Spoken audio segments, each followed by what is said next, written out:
नमस्कार दोस्तों, स्वागत है आपका आपके अपने चैनल बोधी ट्री पे। तो आज हम डेली मैथ्स का लेक्चर नंबर 14 स्टार्ट करने वाला, जिसमें हम क्वेश्चन नंबर 66 से क्वेश्चन नंबर 70 तक जाएंगे। तो लेट्स स्टार्ट। तो देखिए, ये जो स्लाइड में जो सबसे पहला क्वेश्चन है जिसमें मैं बात कर रहा हूं, nth term of an AP, जो कि है चैप्टर नंबर 5 का कॉन्सेप्ट। एपी यानी एरिथमेटिक प्रोग्रेशन, उसका nth टर्म का हमें फॉर्मूला दिया है, जो कि ये है n is equal to A plus N minus one into D, जहां पे ए है फर्स्ट टर्म, डी है कॉमन डिफरेंस, और ए एन का मतलब होता है nth टर्म, यानी हमें जो नंबर की टर्म मांगी है उसके बारे में बात कर रहे हैं। देखिए, ये इस चैप्टर का इंपॉर्टेंट फॉर्मूला है। अब चलिए इसका क्वेश्चन हम सॉल्व करते हैं। सो क्वेश्चन नंबर 66 है, जिसमें हमसे बात की गई है, find the 12th term of AP 9, 13, 17, 21 and so on. 21 से सो ऑन का मतलब ये इनफाइनाइट टर्म तक जा रही है, और हमें इस इनफाइनाइट टर्म तक जाने वाली सीरीज का 12th नंबर का टर्म हमें फाइंड आउट करना है। What do you mean by 12th term हमें फाइंड आउट करना है? इसका सिंपल सा मतलब ये है कि 12th पोजीशन पे, ठीक है, फर्स्ट पोजीशन यानी इसको बोलते हैं ए, सेकेंड पोजीशन इसे कहते हैं A2, इसको ए कह सकते हैं, A1 भी कह सकते हैं, और ये है A3। ऐसे सॉन चलेगा, और हमें 12th नंबर पे क्या कौन सा नंबर आएगा, 12th पोजीशन पे कौन सा नंबर है, वो हमें फाइंड आउट करना है। तो देखिए, कभी भी एपी का अगर हम कोई भी क्वेश्चन गिनेंगे, तो सबसे पहली और सबसे इंपॉर्टेंट अगर कोई बात रहेगी तो वो हमें लिख लेना है। हमें क्या लिख लेना है? हमें लिख लेना है एपी का फर्स्ट टर्म। ए क्या है? जो ए होता है, ए है हमारे लिए 9। एपी का फर्स्ट टर्म ए है, जो हमारे लिए 9 है। फिर हम लोगों को कॉमन डिफरेंस निकालना है। कॉमन डिफरेंस यानी दो कंसेक्यूटिव टर्म के बीच का डिफरेंस, दो कंसेक्यूटिव ना आसपास की दो टर्म के बीच में कितना डिफरेंस आ रहा है, इसका common formula D is equal to A2 minus A1। A2 यानी सेकंड टर्म कितनी है? 13, और माइनस A1 कितना है? 9, जो कि आ रहा है हमारे सामने 4। इसका D4 है। इसका मतलब जैसे ही मैं आगे जाऊंगा, हर कंसेक्यूटिव टर्म के बीच में 4 का डिफरेंस होगा। यहां भी 4 का डिफरेंस, यहां भी 4 का डिफरेंस। अब देखिए, हमसे क्या पूछा? 12th टर्म फाइंड आउट करने का पूछा, यानी nth टर्म का फॉर्मूला लगाना है, जो कि है an is equal to A plus N minus one into D. अब देखिए, हमें 12th टर्म फाइंड आउट करना, तो n की जगह हम 12 पुट करेंगे, तो A12 इज इक्वल टू ए की जगह में क्या लिखूंगा? 9 plus N minus one, N की जगह 12 minus one into D, D की जगह में लिखूंगा 4। 9 प्लस 12 माइनस वन होगा 11 इंटू 4। 9 प्लस 44 होगा, और 9 प्लस 44 होता है 53। इसका मतलब A12 आया 53, और इसका बेसिक मीनिंग है कि हमारी जो गिवन एपी था उसका 12th टर्म होगा 53, यानी हम लिख देते हैं A12 इज इक्वल टू 53। तो 12th term of the given AP will be 53। तो इसी तरह से क्वेश्चन नंबर 67 है, जिसमें हमें कहा गया find the 45th term of AP 13, 8, 3, minus 2। तो देखिए, सबसे पहले वही एल्गोरिथम हमें फॉलो करना है। फर्स्ट टर्म यानी जहां से हमारी एपी स्टार्ट हो रही है। ए क्या है हमारे लिए? 13। Then D, common difference, D is equal to A2 minus A1। A2 यानी सेकेंड टर्म क्या है? 8, और माइनस A1 क्या है? 13। 8 माइनस 13 करेंगे तो माइनस 5 आएगा। इसका मतलब क्या है कि जैसे ही मैं आगे बढ़ूंगा 5 नंबर कम होंगे, यानी कंसेक्यूटिव उसमें से मुझे 5 में घटता जाऊंगा ना, 5 में छोटा होता जाए। ये सीरीज डिक्रीज, ये एपी जो है डिक्रीजिंग ऑर्डर में है, और इसमें हमें फाइंड आउट करना है 45th टर्म, यानी nth टर्म का फॉर्मूला लगाना है, जो कि है an is equal to A plus N minus one into D. अब हमें 45th टर्म फाइंड आउट करना है, तो A45 इज इक्वल टू ए की जगह में लिखूंगा 13 प्लस 45th का, यानी 45 minus one into D, D जो है माइनस 5। अब देखिए, 13 प्लस 44 इंटू माइनस 5 करेंगे हम, तो 13 प्लस 44 इंटू माइनस 5, तो 44 इंटू 5 करते हैं 220। अब देखिए, ये देखिए प्लस माइनस माइनस, तो ये माइनस 220 आया, प्लस माइनस माइनस, यानी देखिए 13 माइनस 220 आया। अब 13 माइनस 220 करेंगे तो माइनस 207 आएगा। तो हमारे लिए आ गया A45 माइनस 207। इसका मतलब हमारी जो एपी है, इसका 45th टर्म होगा नेगेटिव में 207। The 45th term of the given AP will be negative of 207। चलिए, तो ये क्वेश्चन भी एक बेसिक और आसान क्वेश्चन था। अब देखिए, हम जो ये कॉन्सेप्ट के बारे में बात कर रहे हैं, ये है चैप्टर नंबर 7 कोऑर्डिनेट जियोमेट्री का एक टॉपिक है ये, जिसमें है centroid of triangle. Centroid of triangle के बारे में बात करें तो ट्राइंगल 3 पॉइंट से बनने वाली एक क्लोज फिगर होती है। अब सेंट्रोइड वो पॉइंट होता है जिसका उसके 3 वर्टिसेस यानी जो 3 एंड पॉइंट होते हैं उससे जो डिस्टेंस मेजर किया जाता है वो सेम आता है। इसका बेसिक मीनिंग ये है कि AG is equal to BG is equal to CG, ये आता है। और इसको फाइंड आउट करने का फॉर्मूला है G of XY is equal to G of X1 plus X2 plus X3 divide by 3 और Y1 plus Y2 plus Y3 divide by 3। अब देखिए क्वेश्चन नंबर 68 जो कि इसी कॉन्सेप्ट पे था। Find the centroid of triangle with vertices A of 1 2, फिर base minute, इसमें पॉइंट का नाम नहीं था तो मैं दे रहा हूं अपने हिसाब से, B of 3 3 and C of 5 1। Okay, तो पहले हम कभी भी चैप्टर जो जियोमेट्री से रिलेटेड चैप्टर है उसमें हम फिगर जितना ज्यादा ड्रॉ करेंगे उतना हमारे लिए कॉन्सेप्चुअल क्लैरिटी बिल्ड होगी। तो पहले हम फिगर ड्रॉ कर लेते हैं। देखिए A ऑफ 1 2, तो देखिए इसको मैं नाम दे देता हूं A ऑफ 1 2। फिर देखो दूसरा पॉइंट है B ऑफ 3 3, B ऑफ 3 3, और तीसरा जो पॉइंट था C ऑफ 5 1। देखिए पॉइंट का नाम दिया नहीं, एक मिनट, ABC कहा नहीं गया, तो मैंने कहा तो let the given point, the given points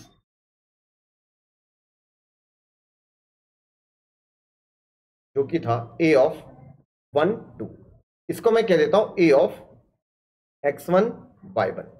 फिर देखिए जो सेकेंड पॉइंट था B ऑफ 3 3 जो कि था B ऑफ X2 Y2।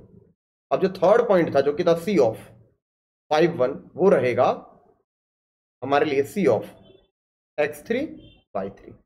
अब देखिए सेंट्रोइड की बात हम कर रहे थे,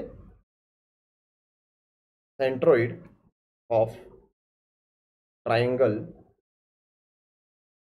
late centroid of triangle will be, हम उसको नाम देते G और उसके कोऑर्डिनेट होंगे X और Y। तो देखिए अभी हमने देखा कि अगर 3 पॉइंट दिए हैं और हमसे हम एक सेंट्रोइड निकालें तो देखिए क्या आएगा, G of XY is equal to G of X1 plus X2 plus X3 divide by 3, और सेकेंड Y कोऑर्डिनेट के लिए Y1 plus Y2 plus Y3 divide by 3। अब देखिए X1 X2 X3 और Y1 Y2 Y3 हमने define कर लिया है। तो देखिए G of X1 plus X2 यानी 1 plus 3 plus 5, 1 plus 3 plus 5 divide by 3, और Y1 Y2 Y3 के लिए 2 3 और 1, 2 प्लस 3 प्लस 1 डिवाइड बाई 3, जिससे हमें मिलेगा G ऑफ 5 6 7 8 9, 9 डिवाइड बाई 3 3 आएगा, और 2 प्लस 3 5, 5 प्लस 1 6, 6 डिवाइडेड बाई 3 आएगा 2। तो ये हमारा जो सेंट्रोइड आने वाला था वो होता हमारे लिए G ऑफ 3 एंड 2, ये हमारा सेंट्रोइड होने वाला है। तो centroid of given triangle will be G of 3 2, ये हमारा क्वेश्चन था। देखिए कॉन्सेप्ट उसका डायरेक्ट एप्लीकेशन। अब देखिए ये जो ब्लैंक स्लाइड है हमारे, इसमें हम लोग 90 माइनस थीटा यानी कॉम्प्लीमेंट्री एंगल का ट्रिग्नोमेट्रिक रेशियो के बारे में बात करने वाले। देखिए ये जो ट्राइंगल AB है, ये देखिए ट्राइंगल इन ट्राइंगल ABC, देखिए जो एंगल A है ना, मेजरमेंट ऑफ एंगल A 90 है, यानी वो राइट एंगल ट्राइंगल है हमारे लिए, ये तो हमारे से इसी फॉर्म हो गया। अब देखिए let angle B is equal to theta, angle B को मैं थीटा कह रहा हूं, तो ये इंप्लाइज दैट इंप्लाइज, यानी ये अगर ऐसा है तो ये अपने आप होगा, क्या होगा, angle C must be 90 minus theta. अब तो आप सोचोगे कि 90 माइनस थीटा कैसे आया, यहां पे मैं लिख देता हूं 90 माइनस थीटा होगा ये। अब देखिए ये कैसे आया, पहले तो देखिए in any triangle A plus 3 angle का जो एडिशन होता है वो 180 होता है, यानी A plus B plus C will always be 180। अब इस फिगर में ए की वैल्यू जो दी है वो 90 दी है, तो ए होगा 90 plus B plus C is equal to 180। और हमने सपोज किया था एंगल बी कितना था, एंगल बी को हमने थीटा सपोज किया, तो 90 plus theta plus C is equal to 180। अब देखिए पहले मैं 90 को इधर ले जाता हूं, तो देखिए theta plus C is equal to 180 minus 90, तो theta plus C is equal to 90, तो सी आएगा हमारे लिए 90 माइनस थीटा। देखिए ये कैसे आता है, ये बड़ी इंपॉर्टेंट बात है, यहां रटाया नहीं जा रहा, यहां पे कॉन्सेप्चुअल क्लैरिटी आपको बताई जा रही है। अब देखिए, अब इससे हम लोग कॉम्प्लीमेंट्री एंगल के ट्रिग्नोमेट्रिक रेशियो के बारे में बात करने वाले हैं। देखिए in any triangle, in any right angle triangle,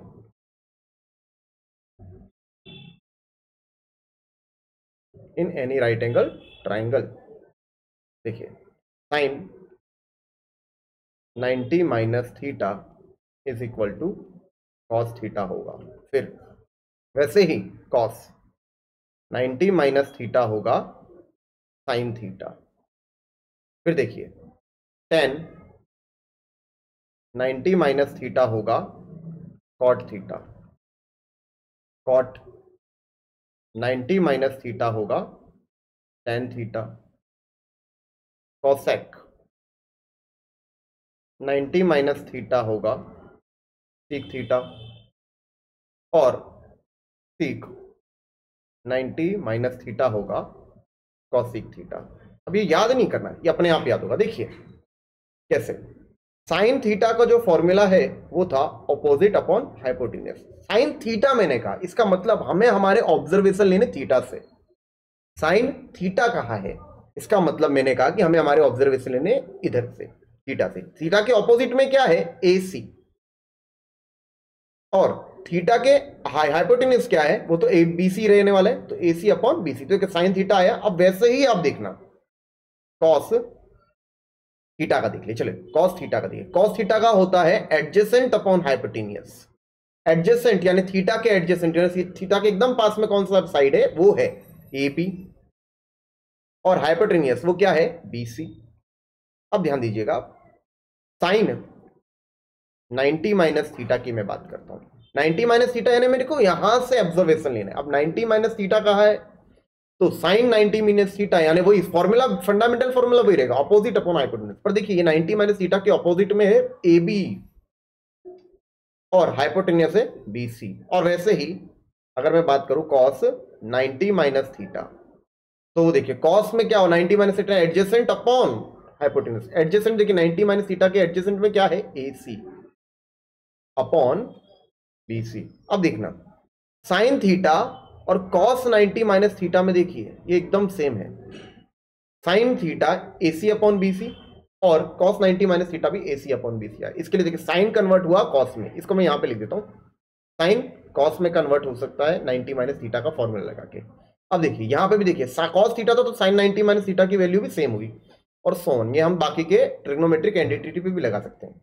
देखिए वैसे यहां से हम ये समझते हैं टेन थीटा कन्वर्ट होता है कॉट थीटा में, और कॉसेक थीटा कन्वर्ट होता है सीक थीटा में। ओके, सो ये कॉन्सेप्चुअल बातें कर ली। अब हम आते हैं हमारे क्वेश्चन में। तो क्वेश्चन नंबर 69 में हमें ये कहा गया है, prove that cos 90 minus theta into cos theta minus sine 90 minus theta into sine theta is equal to 0। तो start from left hand side. तो हम लेफ्ट हैंड साइड से स्टार्ट करते हैं, जिसमें हमें कहा गया cos 90 माइनस थीटा। चलिए पहले जो कहा गया वही मैं लिख देता हूं, cos 90 minus theta into cos theta minus sine 90 minus theta into sine theta. तो cos ऑफ 90 माइनस थीटा को अभी हमने देखा, cos ऑफ 90 माइनस थीटा होता है sine theta into cos theta. अब देखिए साइन ऑफ 90 माइनस थीटा होता है cos theta into sine theta. अब देखिए इसको मैं रीअरेंज कर सकता हूं, देखना क्या होगा, sine theta minus sign theta into cos theta minus इसको आगे पीछे ना सॉल्व कर देता हूं, तो ये लिख दूंगा sine theta sine theta into cos theta. देखिए सेम क्वांटिटी है, सब्ट्रैक्ट हो गई तो 0 आया। ये हमें राइट हैंड साइड में प्रूव करना था। तो we can write like that, left hand side is equal to right hand side. अब क्वेश्चन नंबर 70 जिसमें हमें कहा गया है in triangle ABC if angle of measurement of angle C is equal to 90 then prove we have to prove something. देखिए इस question में prove करने से पहले मैं आपको एक इंपॉर्टेंट ट्रिग्नोमेट्रिक आइडेंटिटी के बारे में बता दूं, जो कि ये है sine square theta plus cos square theta is equal to 1। ये बड़ा इंपॉर्टेंट ट्रिग्नोमेट्रिक आइडेंटिटी जिससे हमें याद रखना है। चलिए ठीक है, तो in triangle ABC if measurement of angle C is equal to 90, इससे हमें ये पता चलता है कि जो ट्राइंगल हमें मिलने वाला है वो राइट एंगल है। तो पहले हम राइट एंगल ट्राइंगल बना लेते हैं। तो ये रहा मेरा एंगल सी और ये रहा ए और ये रहा बी। अब देखिए अगर मैं इसको थीटा कहता हूं तो अभी पिछली स्लाइड में हमने बात की, इसको मैं ऑब्वियसली कह दूंगा 90 माइनस थीटा। ओके, तो देखिए इन ट्राइंगल, अब देखिए तो अच्छा ठीक है ठीक है ठीक है, अभी हम पहले प्रूव ही कर लेते हैं ना। हमें क्या प्रूव करना है, sine square A plus sine square B is equal to 1 हमें प्रूव करना है। लेफ्ट हैंड साइड से स्टार्ट करते हैं, sine square A plus sine square B, बरोबर।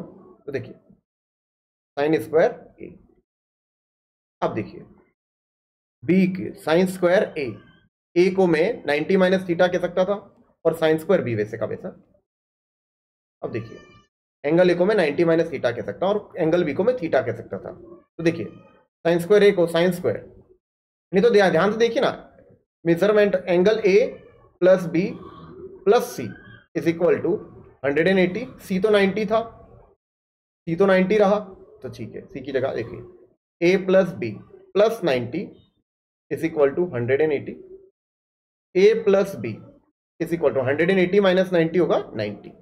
तो देखिए मैं ए की जगह लिख सकता हूं 90 माइनस बी, ये मेरे लिए इंपॉर्टेंट है। तो देखिए ए की जगह में लिख देता हूं 90 माइनस बी और ये होगा sine square B, sine square ये हो गया साइन स्क्वायर ना, एक मिनट, ए की जगह मैंने 90 माइनस बी लिखा, ये मैंने कैसे प्रूव किया आपको पता चल गया। तीन एंगल, एक एंगल 90 दिया है और ट्राइंगल कोई भी उसके तीन एंगल का जो एडिशन होता है 180 होता है, इससे मैंने ये रिजल्ट डिड्यूस किया। अब देखिए साइन स्क्वायर ए की जगह मैंने 90 माइनस बी लिखा प्लस साइन स्क्वायर बी। अभी मैंने बात किया साइन 90 माइनस थीटा क्या होता है, कॉस थीटा। देखिए साइन 90 माइनस थीटा होता है कॉस थीटा। देखिए तो क्या होगा, साइन 90 माइनस है वो कन्वर्ट हो गया कॉस में और इसके बाद माइनस के बाद जो था वो हमने लिखा। अब देखिए वैसे ही यहाँ पे साइन स्क्वायर 90 माइनस बी है, पहले हम खाली साइन 90 माइनस बी लिखते हैं। तो देखिए क्या होगा, साइन 90 माइनस साइन 90 माइनस तो वो कन्वर्ट हो जाएगा कॉस में और यहाँ पे थीटा की जगह बी तो हम लिखेंगे बी। अब यहाँ पे स्क्वायर था तो हम भी स्क्वायर लगा देते तो कॉस स्क्वायर भी लिख सकते हैं। देखिए साइन स्क्वायर 90 माइनस बी को हम लिखेंगे कॉस स्क्वायर बी और साइन स्क्वायर बी तो वैसे का वैसा। अब देखिए रीअरेंज करके लिखो तो मैं ऐसा लिख सकता हूं sine square B plus cos square B. और अभी ही हमने इस टॉपिक के बारे में बात की कि इसे हमें याद रखना है, sine square theta plus cos square theta, theta की जगह यहाँ बी दिया है, ये तो ऑलरेडी 1 होता है। ये एक प्रूफ है ट्रिग्नोमेट्री का, तो वी हैव प्रूव दैट। और यही लेफ्ट राइट हैंड साइड में था, तो we can say like that left hand side is equal to right hand side. तो दोस्तों आज की डेली मैथ्स के लेक्चर में हम लोगों ने क्वेश्चन 65 से 70 तक गिना है। आपको ये वीडियो अच्छी लगी तो लाइक करना और अपने दोस्तों में शेयर करना। तब तक पढ़ते रहिए and all the very best.